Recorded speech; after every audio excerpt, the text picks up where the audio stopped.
மீசான் டிவியின் தமிழ் பேசும் உறவுகளை அன்போடு வரவேற்றுக் கொள்கிறோம். இன்றைய இந்த பதிவுல ஒரு அதிர்ச்சியான மற்றும் ஆபத்தான 2 விடயங்கள் குறித்து பேசலாம் அப்படின்னு நான் நினைக்கிறேன். முதல் விஷயம், விமான நிலையத்தினுடைய அபிவிருத்தி பணிகள்ல 55 பில்லியன் ரூபாய் அரசுக்கு நட்டம் ஏற்பட்டிருப்பதாக தெரிய வந்திருக்குது. எப்ப நடந்த, ஏது நடந்த, யாரால் நடந்த? பாராளுமன்ற உறுப்பினர் அர்ச்சுனா பேசிய பேச்சு எவ்வளவு ஆபத்தானது, இதுக்கு பின்னால் இருக்கின்ற அரசியல் என்ன என்பதை கோடிட்டு காட்டுறதுதான் இன்றைய பதிவு. முதல்ல 55 பில்லியன் அப்படின்றது 55,000 மில்லியன் ரூபாய் என்பதை நாங்க புரிய முடியுது. இந்த ஒரு நட்டம் எப்படி நடந்த அப்படின்னு கேட்டீங்கன்னா, 2007ஆம் ஆண்டுல ஜப்பான் நிறுவனம் இந்த அபிவிருத்தி பணிகளை செய்வதற்காக நாட்டுக்குள்ள பணத்தோட வராங்க. இந்த ப்ராஜெக்டுடைய மொத்த பணத்தொகை என்ன அப்படின்னு கேட்டீங்கன்னா 100 பில்லியன் ரூபாய். இதுல முதற்கட்டமாக அவங்க என்ன பண்ண போறாங்க அப்படின்னு கேட்டீங்கன்னா, விமான நிலையத்தினுடைய கட்டங்கட்டமாக அபிவிருத்தி பணிகளை செய்ய போறாங்க. தரம் வாய்ந்த ஒரு விமான நிலையமாக மாத்துறதுக்கான ஏற்பாடு. இந்த நிறுவனம் என்ன அப்படின்னு பாத்தீங்கன்னா, ஜப்பானுடைய ஜெய்கா என்று சொல்லப்படுகின்ற நிறுவனம். இவங்க என்ன பண்றாங்கன்னா, இதை முதற்கட்டமாக 2ஆக பிரிக்கிறாங்க, ஏ பி அப்படின்னு சொல்லி. இந்த ஏ பி இந்த பணிகளை ஆரம்பிக்கிறதுக்கு முதற்கட்டமாக அதனுடைய டிசைனை முதலாவது தயார் பண்றாங்க. அந்த டிசைனை தயார்படுத்துறதுக்கு இலங்கையில் இருக்கின்ற ஒரு நிறுவனத்தை ஒப்படைக்கிறாங்க. அந்த டிசைன் பக்குவமாக பத்திரமாக கச்சிதமாக செஞ்சு முடிச்சதாக சொல்லப்படுது. இதனுடைய பொறுமதி என்ன அப்படின்னு பார்த்தீங்கன்னா, வெறும் டிசைன் பண்றதுக்கான பெருமதி என்ன அப்படின்னு பார்த்தீங்கன்னா, கிட்டத்தட்ட 340 மில்லியன் ரூபாய் அதுக்காக செலவிடப்பட்டது. சரி, பரவாயில்ல. அந்த ஒரு விஷயத்தை வாங்கி பார்த்ததுல பிறகு இந்த நிறுவனத்துக்கு தெரிய வருது, இது போதாது அப்படின்னு சொல்லி மீண்டும் அந்த டிசைனை வடிவமைக்காங்க. அதுக்கும் வேற பணம் செலுத்தப்பட்டதாக சொல்லப்படுது. சரி, ஒரு வாரியாக இந்த பணிகளை இவங்க ஆரம்பிக்காங்க.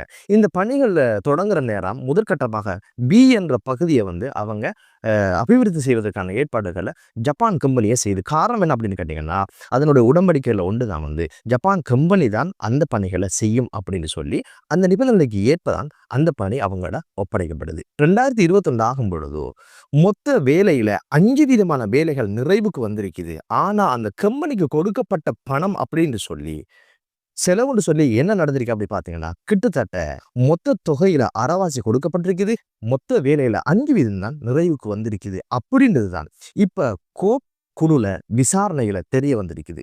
இதுல இன்னொரு விஷயம் தெரிய வந்த விஷயம் என்ன அப்படின்னு பாத்தீங்கன்னா, சரி 50 பில்லியன் ரூபாய் செலவழிச்சாச்சு, சரி ப்ரொஜெக்ட் சரியா நடந்திருக்கா அப்படின்னு பார்த்தா, அந்த ப்ரொஜெக்ட் பயனற்றதாகவும் பயன்படுத்த முடியாத அளவுக்கு போதிய அளவு சேவையை பெற முடியாத அளவுக்கு இருக்குது அப்படின்னு ஒரு அதிர்ச்சியான விஷயமும் தெரிய வருது. அதுல என்ன பிரச்சனை அப்படின்னு கேட்டீங்கன்னா, ஒரு விமானம் லேண்ட் ஆனதுக்கு பின்னால கிட்டத்தட்ட 20க்கும் அதிகமான துறையினர் அதுல ஒர்க் பண்ண ஆரம்பிப்பாங்களாம்.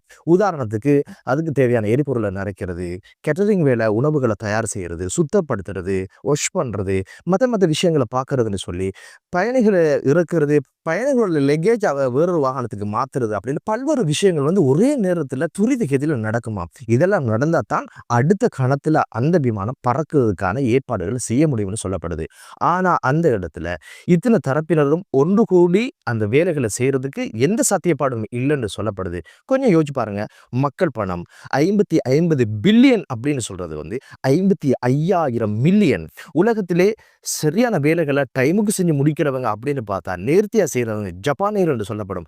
அவங்களே இங்க தோத்து போனாங்கடா. இதுக்கு பின்னாடி இருந்த அரசியல் என்னன்றது மிகப்பெரிய ஒரு கேள்வி உருவாக்கி இருக்குது. இப்போது பேசப்படுகிற விஷயங்கள் என்ன அப்படின்னு கேட்டீங்கன்னா, இதுக்கு பொறுப்பாக இருந்த அமைச்சர் என்ன பண்ணினாரு, அந்த அமைச்சருக்கு கீழே இந்த அதிகாரிகள் என்ன பண்ணினாங்க, விமான நிலைய சேவைக்கின்றி அலாதியான அதிகாரிகள் இருக்கிறாங்க.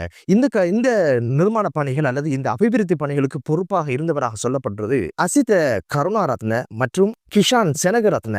இந்த 2 அதிகாரிகளும் என்ன பண்ணினாங்க, எங்கிருந்து பொருட்களை வாங்கினாங்க, எப்படி இந்த பணம் கைமாறப்பட்டது, எதற்காக 5 வீதம் வேலைகள் நிறைவடைந்ததுக்கு அறவாசிக்கு என்ன பொறுமதியோ அந்த ஒரு பொறுமதியை கொடுத்தாங்க, எதனால, யாருடைய பணம், ஏன் இந்த வேலை செஞ்சாங்க அப்படின்ற பல்வேறு விஷயங்கள் இப்போது கோப் குழுவில் விசாரணைக்கு வந்திருக்குது. கடந்த காலங்களில் கோடபாய ராஜபக்ஷ அவங்களோட காலத்துல இதனுடைய அமைச்சராக இருந்தவர் விமல் சிறிபால டி சில்வா, இவர் ஜப்பான் கம்பெனிகள்கிட்ட லஞ்சம் கேட்டதாக ஒரு புகார் எழுந்ததுனால உடனடியாக இவரை பதவி நீக்கம் செஞ்சு கோடபாய ராஜபக்ஷ என்ன பண்ணினார் அப்படின்னு கேட்டீங்கன்னா, ஒரு உள்ளக விசாரணை வைக்கிறதாக சொன்னாங்க. அதுக்கப்புறம் அவர் குற்றமற்றவர்னு சொல்லி மீண்டும் அந்த அமைச்சர் அவர கையில கொடுத்தாங்க. கொஞ்சம் யோசிச்சு பாருங்களேன். இவ்வளவு விஷயங்கள் நடந்து முடிஞ்சும் குற்றமற்றவர், விசாரணை நடந்திருக்குது, பதவி விலகி இருக்கிறாங்க, மீண்டும் பதவிக்கு வந்திருக்கிறாரு. கூடவே 50 பில்லியன் ரூபாய் அரசுக்கு நட்டமும் நடந்திருக்கு அப்படின்னு கேட்டா அரசியல்வாதிகள் என்ன பண்ணினாங்க, அரசு அதிகாரிகள் என்ன பண்ணினாங்க, மக்களுடைய பணம் எப்படி விரயமாச்சு, இது எங்கு போனது, அந்த பல்வேறு விஷயங்கள் உண்மையிலே நியாயமான கேள்விகள் தான். இவைகளுக்கு விடை வேண்டும் என்பதுதான் மக்களுடைய அபிப்பிராயம். காரணம், வரிய செலுத்தி செலுத்தி தேஞ்சு போனவங்க மக்களுக்கு இந்த சேவையும் இல்லை. என்னதான் இருந்தாலும் இந்த ஒரு விஷயம் குறித்து இப்போது விசாரணைக்கு வந்திருப்பது, இப்படியான மோசமான படும் பயங்கரமான ஊழல்களை செய்தவர்கள், மோசடிகளை செய்தவர்கள், அரசுக்கு நட்டத்தை ஏற்படுத்தியவர்கள் விசாரணைக்கு உட்படுத்தப்பட வேண்டும் என்று கூறி மற்றொரு விஷயம் தான் யாழ்ப்பாணத்து பாராளுமன்ற உறுப்பினர் அர்ச்சுனா அவர்கள் பாராளுமன்றத்தில் ஆற்றிய உரை மிக பயங்கரமானதும் அபத்தமானதாக பார்க்கப்படுது. கடந்த காலங்களில் கெண்டனேர் ஒரு பிரச்சனையை இலங்கையில பேசுபொருளாக மாறியது. அதுக்குள்ள என்ன இருந்தது உதய கம்மன்பில போன்றவர்கள்லாம் கேட்க ஆரம்பிச்சாங்க. இந்த சந்தர்ப்பத்தில் அர்ஜுனா எம்பி இந்த ஒரு விஷயத்த சொன்னது நெருப்புல நெய்ய ஊத்துற மாதிரி தான் மீசான் டிவி பார்க்குது. இவர் என்ன சொன்னார் அப்படின்னு கேட்டீங்கன்னா, මේකොල්ලෝ ඡන්ද ඉල්ලන්න කලින් ජර්මනි වලින් ගිහිල්ලා තිබ්බා. අපේ ප්‍රෙසිඩන්ට් ගිහිල්ලා තිබ්බා ජර්මනික අපේ ඩයස්පෝරා එක හම්බුණා.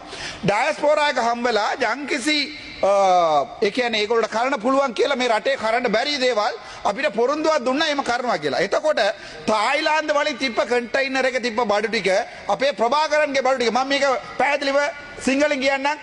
මට මේකින් පස්සේ මරණ දර්ශනය එකයි ඒ වුණාට මට බය නැහැ.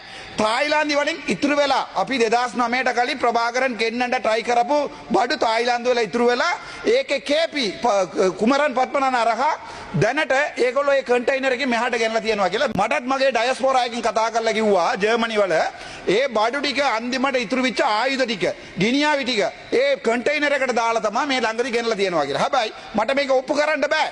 මේක තමයි සිද්ධ වෙලා තියෙන්නේ. 300 ගාන කන්ටේනර් එකේ ආපු බඩු එක තිබ්බ අපේ ප්‍රභාකරන්ගේ ගිනියාවි ඒවා.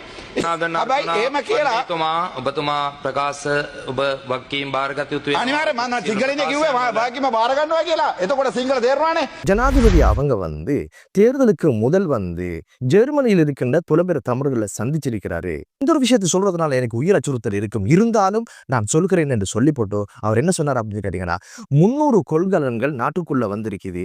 இவைகள் பிரபாகரன் அவர்கள் ஆயுதங்களை சேர்த்து வச்சிருந்தாரு. அதை இறுதி யுத்தத்துக்காக பயன்படுத்த நாட்டுக்கு கொண்டு வருகிற முயற்சிக்கு செஞ்சாரு. அது முடியாமல் போனது. கேபி என்று சொல்லப்படுகின்றவருடைய அனுசரணையோடு இப்போது அந்த கெண்டனர்கள்ல 300 கெண்டனர்களை வந்தது அனைத்தும் எல்டிடியுடைய ஆயுதங்கள் அப்படின்னு சொன்னது மட்டுமல்லாம இதை நான் பொறுப்போடு கூறுகிறேன் என்றும் பாராளுமன்றத்திலே சொல்ல ஆரம்பிச்சாரு. உண்மையில் இந்த நாட்டில் தமிழ் மக்களுடைய எதிர்காலம் மிகப்பெரிய ஒரு கேள்விக்குறியானதுக்கு காரணம் யுத்தங்கள் தான். அது முடிந்த எத்தனை ஆண்டுகள் யுத்தத்தை வச்சு அரசியல் செய்கின்றவர்கள் உருவானது மட்டுமல்லாம தமிழ் இனத்தை பகடக்காய பயன்படுத்தி அரசியல் செய்கின்ற தமிழ் அரசியல்வாதிகள் போயாச்சு. தமிழ் மக்களுடைய எதிர்காலம் கேள்விக்குறியாக மாறி நாட்டை விட்டு வெளிநாடுகளை வாழுகின்ற ஒரு அவலநிலை உருவாகி இருக்கிறது. இப்படியான ஒரு சூழ்நிலை எல்லாம் மறக்கணும், அதெல்லாம் இல்லாமல் போகணும் அப்படின்னு இருக்கிற இந்த சந்தர்ப்பத்தில் இங்கே அர்ஜுனா எம்பி அவங்க என்ன சொல்ல நினைக்கிறாங்க அப்படின்னு கேட்டீங்கன்னா, தமிழர்களை பயங்கரவாதிகளாகவும் எல்டிடி மீண்டும் உருவாக போகுது, இதுக்கெல்லாம் அனுசரணை வழங்குறது என்பிபி அரசு தான். அந்த அவர் சொல்ல வராரு. அனுகுமார திசாநாயக் அவங்க ஜெர்மனியில் இருக்கின்ற புலம்பெயர் தமிழர்களை சந்திச்சு நான் பணம் வாங்கினது போல அவரும் பணம் வாங்கியிருக்கிறாரு. எனவே அவங்களுக்கு இவங்களுக்கு உறவு இருக்குது. இப்போது கெண்டனர்ல வந்த ஆயுதம் எல்லாம் எல்டிடியினுடையது. எனவே எல்டிடி உருவாவதற்கு காரணமாக இருக்க போறது இந்த என்பிபி அரசு தான் என்ற ஒரு விஷயத்தை மக்களுக்கு சொல்லுவதற்காகத்தான் இவர் முனைகிறாரு என்பது எமது பார்வை. இவருடைய பாராளுமன்ற கனவு இந்த உறுப்புரிமை 26ஆம் திகதி விசாரணைக்கு உட்படுத்தப்பட்டு இது பறிக்கப்பட போகுது அப்படின்னு ஒரு விஷயம் அவர் வாயாலே சொல்ல ஆரம்பிச்சிருக்கிறாரு. இது எப்படி நடந்தது அப்படின்னு கேட்டீங்கன்னா, இவர் முதல் நாள் பாராளுமன்றத்துக்கு போய் ஒரு அதிகாரியோட பிரச்சனைப்பட்டு அதுக்கப்புறம் பல்வேறு கட்டங்கள்ல இனவாத கருத்துக்களை பேசி இப்படியான பல்வேறு விஷயங்களை செஞ்சதுனால புதிய சுதந்திர முன்னணியினுடைய தலைவர் ஹேரத் என்று சொல்லப்படுறவர் ஒரு மனு தாக்கல் செஞ்சிருந்தாரு. என்ன அதுல கூறப்பட்ட விஷயம் அப்படின்னு கேட்டீங்கன்னா, இவர் ஒரு வைத்தியராக இருந்து கொண்டு ஒரு பாராளுமன்ற உறுப்பினராகவும் சத்தியப்பிரமாணம் செஞ்சிருக்கிறாரு. இது அரசியல் அமைப்புக்கு மாற்றம் அப்படின்னு சொல்லி அந்த ஒரு மேன்முறையீட்டை இப்போது விசாரணைக்கு எடுப்பதாக சொல்லப்பட்டிருக்குது. அதனுடைய தீர்ப்பு தான் வருகின்ற ஜூன் 26ஆம் தேதி வெளிவரப்போகுது. இதுல இவருடைய பதவி தக்க வைக்கப்படுமா அல்லது பறிக்கப்படுமா அப்படின்னு கேட்டா, சட்டவாக்கத்தின் அடிப்படையில் பதவி பறிக்கப்படும் என்பது 100% கன்ஃபார்மான ஒரு விஷயம். காரணம் என்ன அப்படின்னு கேட்டீங்கன்னா, ராஜித சேனாரத்ன அவங்க ஒரு வைத்தியராக இருந்து கொண்டே பாராளுமன்றத்தில் சத்தியப்பிரமாணம் செய்து கொண்டார். அதை சவாலுக்கு உட்படுத்தினதுனால பாராளுமன்ற உறுப்புரிமை பறிக்கப்பட்டு அவர் வைத்தியத்துறைக்கு போனதாக சொல்லப்படுது. ஏன்னா இந்த ஒரு விஷயம் நிச்சயமா அர்ஜுன் எம்பி அவரோட விஷயத்துல நடக்கத்தான் போகுது. இந்த ஒரு விஷயத்தை தாங்கிக் கொள்ள முடியாம இதை சவாலுக்கு நீங்க உட்படுத்தினீங்களா, உங்களுக்கு நான் வைக்கிற ஆப்பு இதுதான் அப்படின்னு சொல்லி யார் மூலம் பாராளுமன்றம் வந்தாரோ அந்த மக்களை பகடக்காயாகவும் அம்பாகவும் பயன்படுத்தி இப்ப எறிய ஆரம்பிச்சிருக்காரு என்பதுதான் மீசா டீமுடைய பார்வை.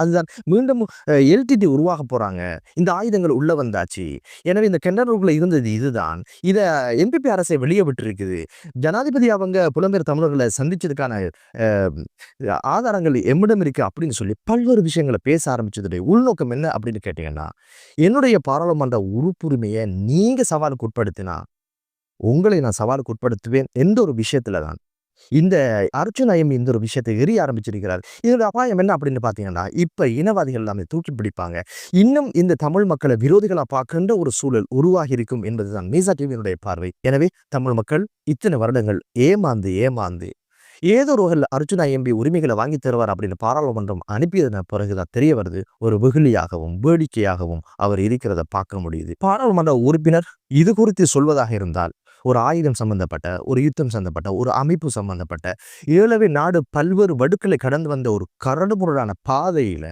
இப்படியான கெண்டங்கள் ஆயுதங்கள் பிரபாகரனுடையது வந்தது என்று சொல்வது எவ்வளவு ஆபத்தானது. இதுக்கான சான்றுகள் இருக்குமா என்றால் நிச்சயமாக இருக்க வாய்ப்பில்லை. நாடு அமைதியான சூழலில் பயணிக்கிறது. சமூகத்துக்கான அரசியல்வாதிகள் உருவாக்கப்படும், நாட்டை நேசிக்கின்றவர்கள் இனத்தை முன்னிறுத்தி அரசியல் செய்கின்ற கலாச்சாரம் நிறைவு பெற வேண்டும் என்று கூறி மற்றொரு காணொளியிலே உங்கள் அனைவரையும் சந்திக்கும் வரை விடைபெறுகிறேன். நன்றி.